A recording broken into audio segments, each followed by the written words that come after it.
أعوذ بالله من الشيطان الرجيم بسم الله الرحمن الرحيم ولما جاء موسى لميقاتنا وكلمه ربه قال رب أرني أنظر إليك قال لن تراني ولكن انظر إلى الجبل فإن استقر مكانه فسوف تراني فلما تجلى ربه للجبل جعله دكا وخر موسى صعقا فلما أفاق قال سبحانك تبت إليك وأنا أول المؤمنين صدق الله العظيم.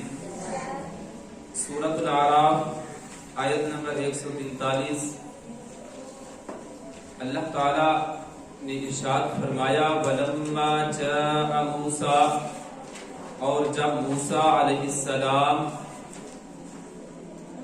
لِمِيقَاتِنَا ہمارے مقرر کیے ہوئے وقت پر آئے، وَكَلَّمَهُ رَبُّهُ اور گفتگو کی ان سے ان کے رب نے، قَالَ رَبِّ أَرِنِي تو اس وقت حضرت موسیٰ علیہ السلام نے عرض کی اے میرے رب مجھے دیکھنے کی قوت دے، انظر الیک تاکہ میں تیری طرف دیکھ سکوں. فلما تجلی ربہ للجبل تو پس جب اللہ نے فرمایا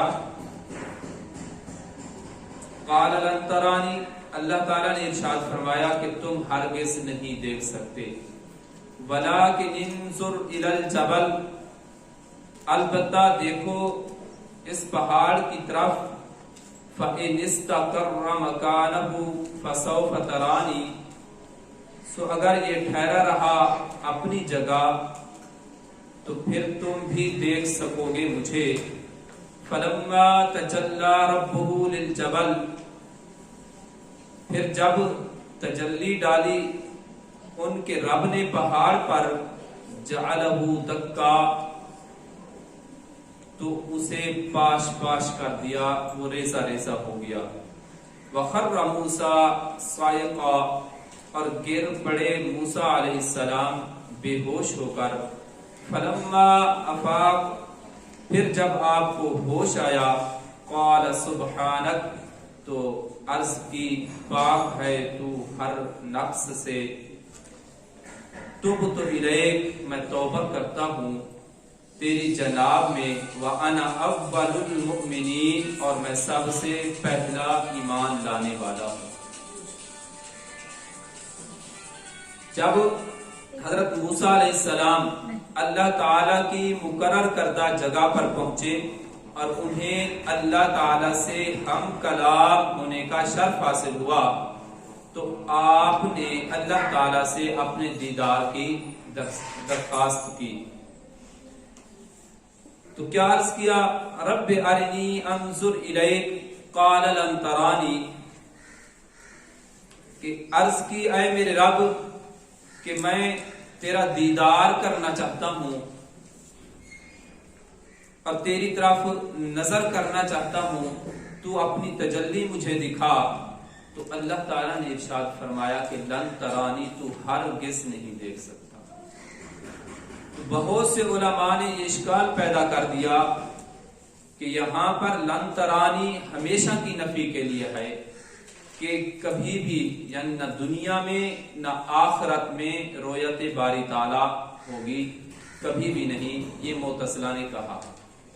معتزلہ کے نزدیک رؤیت باری تعالیٰ ممکن ہی نہیں، نہ دنیا میں نہ آخرت میں. کس لفظ سے استدلال کیا؟ لن ترانی کہ اللہ نے فرمایا کہ تو ہرگز مجھے نہیں دیکھ سکے گا، اور اس میں جو نفی ہے یہ ہمیشہ کے لیے ہے. لیکن یہ قول نہایت ہی ضعیف ہے. کیوں؟ کہ احادیث متواترہ سے ثابت ہے کہ مومنین آخرت میں اللہ تعالیٰ کا دیدار کریں گے.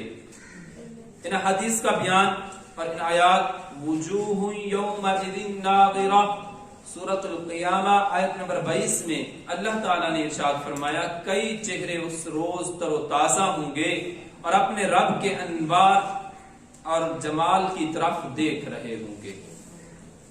اور فرمایا کلا انہم عن ربہم یومئذ لمحجوبون، سورۃ المطففین، کہ یقیناً انہیں اپنے رب کے دیدار سے اس دن روک دیا جائے گا۔ اس کے تحت علماء نے کہا ہے کہ آخرت میں مومنین کو بھی اللہ تعالیٰ اپنا دیدار خاص عطا فرمائے گا اور اپنے پیارے بندوں کو اللہ تعالیٰ دیدار خاص عطا فرمائے گا۔ اب یہاں پر یہ بھی عرض کرتا چلوں کہ جو منکرین رؤیت ہیں ان کے جوابات ہماری طرف سے کیا ہیں۔ منکرین کی ایک دلیل تو سورۃ الاعراف کی یہ آیت ہے کہ اللہ تعالیٰ نے حضرت موسیٰ علیہ السلام سے فرمایا تم مجھے ہرگز نہ دیکھ سکو گے۔ اس کا جواب یہ ہے کہ اس آیت میں حضرت موسیٰ علیہ السلام کے دیکھنے کی نفی ہے، اللہ تعالیٰ کے دکھائی دینے کی نفی نہیں ہے۔ اللہ نے یہ نہیں فرمایا کہ میں اپنا دیدار نہیں کرا سکتا، یہ نہیں فرمایا، بلکہ کیا فرمایا ہے کہ تیرے اندر طاقت نہیں ہے کہ تو میری تجلیات کا مظاہرہ کر سکے، مشاہدہ کر سکے، یہ فرمایا ہے۔ تو یہ ہماری طرف سے یہ جواب ہے۔ اللہ تعالیٰ نے یہ فرمایا کہ تم مجھے ہرگز نہ دیکھ سکو گے، یہ نہیں فرمایا کہ میں ہرگز دکھائی نہیں دوں گا۔ ان کی دوسری دلیل لا تدرکہ الابصار وہو یدرک الابصار، کہ آنکھیں اس کو نہیں دیکھ سکتی اور وہ آنکھوں کو دیکھتا ہے۔ اس کا جواب کیا ہے کہ آنکھیں اسے نہیں دیکھ سکتی، اللہ کو نہیں دیکھ سکتی، وہ آنکھوں کو دیکھتا ہے۔ اس کا جواب یہ ہے کہ اس میں دنیا میں اللہ کو دیکھنے کی نفی ہے۔ اس آیت کریمہ میں کہ اللہ کو دنیا میں دیکھنا یہ ناممکن ہے، اس چیز کی نفی ہے۔ اور آخرت میں کیا ہے کہ آخرت میں اس کی نفی نہیں ہے۔ اللہ تعالیٰ اپنے مومنین کو قیامت کے دن اپنے دیدار سے مستفید فرمائے گا۔ ان کی تیسری دلیل کیا ہے؟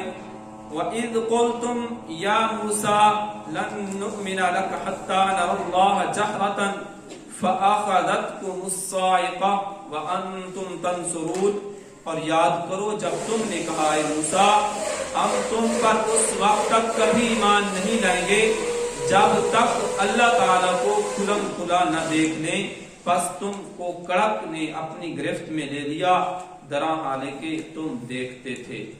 تو معتزلہ اس سے یہ استدلال کرتے ہیں کہ رؤیت باری تعالیٰ ممکن نہیں ہے، اور ہمارے نزدیک یہ ہے کہ اللہ تعالیٰ اپنا دیدار کرا سکتا ہے، دنیا میں نفی فرمائی ہے، آخرت میں اپنا دیدار عطا کرے۔ جیسا کہ اللہ تعالیٰ نے خود قرآن میں فرمایا کہ وجوہ یومئذ ناظرہ الی ربہا ناظرہ، سورۃ القیامہ میں، کہ قیامت کے دن کچھ چہرے تر و تازہ ہوں گے، اپنے رب کی طرف دیکھنے والے ہوں گے۔ کلا انہم عن ربہم یومئذ لمحجوبون، حق یہ ہے کہ وہ اس دن اپنے رب کے دیدار سے ضرور محجوب ہوں گے۔ تو ان آیات سے یہ ثابت ہوتا ہے کہ اللہ تعالیٰ اپنا دیدار عطا فرمائے گا۔ اور احادیث میں اللہ تعالیٰ کے دکھائی دینے کے متعلق حدیث کہ امام بخاری فرماتے ہیں کہ حضرت جریر بن عبداللہ رضی اللہ تعالیٰ عنہ بیان کرتے ہیں کہ ہم رسول اللہ صلی اللہ تعالی علیہ وسلم کے پاس بیٹھے ہوئے تھے کہ آپ نے 14ویں شب کے چاند کی طرف دیکھا، آپ نے فرمایا سنو ان قریب تم اپنے رب کو اس طرح دیکھو گے جس طرح تم اس چاند کو دیکھ رہے ہو۔ تم اپنے رب کو اس طرح دیکھو گے جس طرح تم اس چاند کو دیکھ رہے ہو، تمہیں اس کو دیکھنے سے کوئی تکلیف نہیں ہوگی، بس اگر تم کو قدرت ہو تو طلوع شمس سے پہلے اور غروب شمس سے پہلے نماز پڑھنے سے مغلوب نہ ہونا، کہ ہر وقت نماز کو قائم کرنا اور وقت پر ادا کرنا۔ حضرت ابو سعید خدری بیان کرتے ہیں کہ ہم نے عرض کیا رسول اللہ صلی اللہ تعالی علیہ وسلم کیا ہم قیامت کے دن اپنے رب کو دیکھیں گے؟ آپ نے فرمایا جب آسمان پر ابر نہ ہو تو کیا تمہیں سورج کو دیکھنے سے کوئی تکلیف ہوتی ہے؟ ہم نے عرض کیا نہیں۔ آپ نے فرمایا اسی طرح تم کو اس دن اپنے رب کو دیکھنے سے کوئی تکلیف نہیں ہوگی۔ مطلب کیا ہے کہ اللہ تعالیٰ اپنا دیدار کرائے گا، اور جو خوش نصیب ہوں گے وہ اللہ تعالیٰ کے دیدار سے مستفید۔ ایک اور حدیث جس میں جمعے کی فضیلت بھی ہے اور بہت ہی خوبصورت حدیث ہے، اور جس میں رویت باری تعالیٰ کہ اللہ کا دیدار نصیب ہوگا، اس پر بھی استدلال ہے۔ حضرت انس بن مالک رضی اللہ عنہ بیان کرتے ہیں کہ رسول اللہ صلی اللہ تعالی علیہ وسلم نے فرمایا، میرے پاس جبرائیل علیہ السلام آئے اور ان کے ہاتھ میں ایک سفید آئینہ تھا۔ میں نے کہا، اے جبریل، یہ کیا چیز ہے؟ کہا، یہ جمعہ ہے۔ کیا ہے؟ جمعہ ہے، جس کو آپ کا رب آپ پر پیش کرتا ہے تاکہ وہ دن آپ کے لیے اور آپ کے بعد آپ کی قوم کے لیے عید ہو جائے۔ کیا ہو جائے؟ عید ہو جائے۔ آپ اول ہیں اور یہود و نصارہ آپ کے بعد ہیں۔ آپ نے فرمایا، ہمارے لیے اس عید میں کیا ہے؟ اس دن کو عید فرمایا ہے، اس میں کیا ہے؟ اس دن میں آپ سب کے لیے، کہا، اس دن میں آپ سب کے لیے خیر ہے۔ اس دن میں آپ سب کے لیے ایک ساعت ہے، ایک گھڑی ہے۔ اس ساعت میں جو شخص بھی اپنے رب سے خیر کی دعا کرے گا اور اس کی قسمت میں ہو تو اللہ اس کو وہ خیر عطا فرمائے گا، اور اگر وہ خیر اس کی قسمت میں نہ ہو تو اس سے عظیم چیز اس کے لیے ذخیرہ کر دے گا۔ یعنی اگر فوراً اللہ نے دعا قبول کرنی ہوگی، دنیا میں ہی اس دعا کا بدلہ دینا ہوگا تو وہ خیر عطا فرما دے گا، اور اگر اللہ تعالیٰ حکیم ہے، وہ بندے کے حق میں بہتر جانتا ہے، اگر اسی وقت اس دعا کے بدلے دعا کے مطابق نہیں عطا کرے گا تو پھر اس کے لیے ذخیرہ کر دے گا، یا پھر اس کی قسمت میں جو شر ہوگا اس شر سے اس کی پناہ رکھے گا، وہ اس شر سے محفوظ ہو جائے گا۔ یہ کس دن میں ہے؟ جمعۃ المبارک، اور جمعے کو عید کا دن کہا ہے۔ کس نے آ کر کہا؟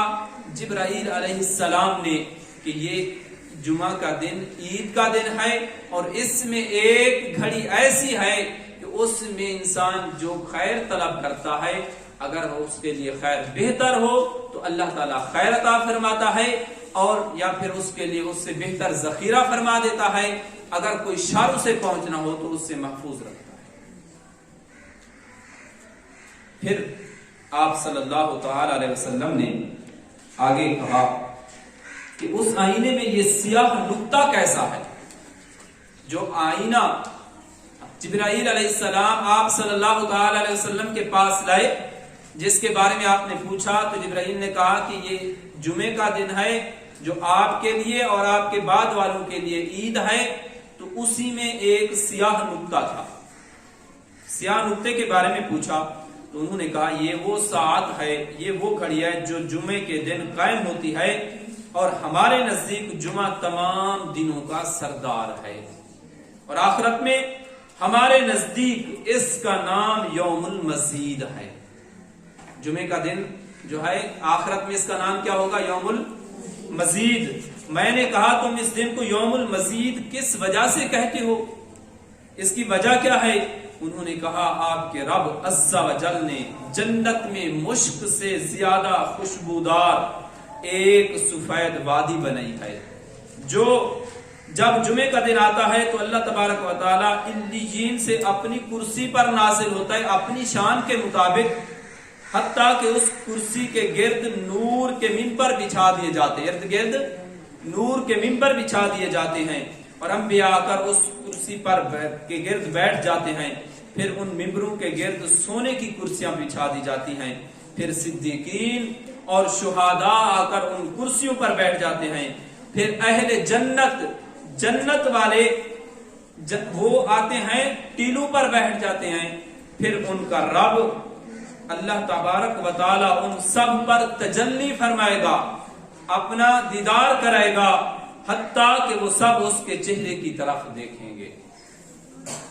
اس حدیث سے بھی رویت باری تعالیٰ ثابت ہے کہ اللہ تعالیٰ قیامت کے دن انبیاء، صدیقین، شہداء اور صالحین اور جنتیوں کو اپنا دیدار عطا فرمائے گا۔ جنتیوں کو اپنا دیدار عطا فرمائے گا. اور اس کے ساتھ ساتھ اس حدیث سے جمعے کی فضیلت بھی ثابت ہوتی ہے کہ اللہ تعالیٰ نے جمعے میں کتنی فضیلت رکھ دی ہے. ابھی ایک مسئلہ یہاں پر عرض کرتا چلوں کہ ہمارے معاشرے میں یہ رواج چل پڑا ہے کہ جمعے کے دن مبارکباد دینا اور کثرت سے کہ جمعہ مبارک ہو آپ کو، اس طرح. تو اس کے بارے میں بھی یہ مسئلہ سماعت فرما لیں کہ اگر کوئی شخص جمعے کی مبارک نہیں دیتا تو کوئی حرام کام نہیں کرتا، کوئی گناہ نہیں کرتا، کوئی جرم نہیں ہے. اگر کوئی دیتا ہے تو یہ جائز ہے. کیا ہے؟ جائز ہے. اگر کوئی نہیں دیتا تو وہ مذموم نہیں ہے. ہم اس کو یہ نہیں کہہ سکتے کہ تو صحیح نہیں کر رہا، کیونکہ نہ صحابہ کرام سے ثابت ہے، نہ آپ صلی اللہ علیہ وسلم سے ثابت ہے مبارکباد دینا. جمعے کی فضیلت اپنی جگہ پر قائم ہے، اس کی فضیلت بہت زیادہ ہے، تمام دنوں کا سردار ہے، اس میں بے شمار فضیلتیں بیان کی گئی ہیں. اور اس بنا پر کہ یہ بابرکت دن ہے اور برکت کی خبر دینا، آپ کسی کو مبارک دیتے ہیں تو گویا کہ آپ اس کے لیے دعا کرتے ہیں کہ یہ دن آپ کے لیے بابرکت ہو. تو یہ جائز ہے، اچھا ہے، وہ بھی برا نہیں کر رہا. لیکن آپ کہنے والے کو برا کہیں تو یہ بھی صحیح نہیں ہے، نہ کہنے والے کو برا کہیں یہ بھی صحیح نہیں ہے. اس کو فرض یا واجب بھی نہیں سمجھے، فرض یا واجب بھی نہیں سمجھے. اس کے بعد اللہ تعالیٰ نے فرمایا، حضرت موسیٰ علیہ السلام نے عرض کی کہ یا باری تعالیٰ میں تیرا دیدار کرنا چاہتا ہوں، تیرا دیدار کرنا چاہتا ہوں. تو اللہ نے فرمایا لن ترانی ولکن انظر الی الجبل، اے موسیٰ علیہ السلام کہ تو مجھے نہیں دیکھ سکتا، لیکن تو اس پہاڑ کی طرف دیکھ کہ پہلے اس پہاڑ پر میں اپنی تجلی فرماتا ہوں. اگر یہ اپنی جگہ پر قائم رہا، اس پر کوئی اثر نہ ہوا، یہ برداشت کر گیا تو پھر تو بھی برداشت کر لے گا. اللہ تعالیٰ نے گویا کہ ایک واضح اور روشن دلیل کے ساتھ یہ بات واضح کی کہ ایک پہاڑ جو انسان سے زیادہ مضبوط ہے، جسم میں بڑا ہے، ایک جگہ پر ٹھہرا ہوا ہے، حرکت نہیں کرتا، جب وہ اللہ کی تجلی پہاڑ نہیں برداشت کر سکتا تو انسان کیسے کر سکتا ہے؟ انسان کیسے کر سکتا ہے؟ تو جیسے ہی اللہ تعالیٰ نے اس پہاڑ پر اپنی تجلی فرمائی تو فَإِنِ اسْتَقَرَّ مَكَانَهُ کے بعد فرمایا کہ وہ پہاڑ فَلَمَّا تَجَلَّى رَبُّهُ لِلْجَبَلِ جَعَلَهُ دَكَّا، کہ وہ پہاڑ ریزہ ریزہ، پہاڑ ریزہ ریزہ ہو گیا. اور ریزہ ریزہ ہونے کے بعد پھر اللہ نے یہ واضح فرما دیا کہ جب یہ پہاڑ میری تجلی برداشت نہیں کر سکا تو انسان بھی برداشت نہیں کر سکتا. اس کے بعد ہمارے معاشرے میں بلکہ شروع سے اسلام کے ابتدائی دور سے لے کر اکثر یہ ہوتا ہے کہ بعض لوگ کم علمی کی وجہ سے ایک نبی کو دوسرے نبی پر جب فضیلت دیتے ہیں تو دوسرے کی توہین کرتے ہیں. کیا کرتے ہیں؟ توہین کرتے ہیں. اس کو ایسے سمجھیں کہ جیسے ہم کسی کو نیچا دکھانے کے لیے، اپنے باپ کی فضیلت بیان کرنے کے لیے دوسرے کے باپ کی توہین کرتے ہیں، اس کو نیچا دکھاتے ہیں. شریعت مطہرہ میں یہ جائز نہیں ہے. دوسری بات، اور ہمارے لیے مسلمانوں کے لیے آج کے دور میں یہ المیہ ہے کہ پہلے آپ سنتے رہے ہیں کہ کچھ گستاخ رسول جو ہیں وہ خاکے شائع کریں گے، خاکے بنائے ہیں، کارٹون وغیرہ بنائے ہیں. تو فرانس نے کل سے وہ اویزا کر دیا اپنی مارکیٹ، انہوں نے وہ شائع کر دیے ہیں. اب یہاں پر ہماری غیرت ایمانی کہاں تک ہے، ہماری غیرت ایمانی کا معیار کیا ہے، یا ہمیں کتنی تکلیف ہوئی ہے، یہ ہر انسان نے محسوس کرنی ہے. پھر اپنے ایمان کا فیصلہ کرنا ہے کہ ہمارے اندر ایمان کتنا باقی ہے. آج اگر کوئی شخص میرے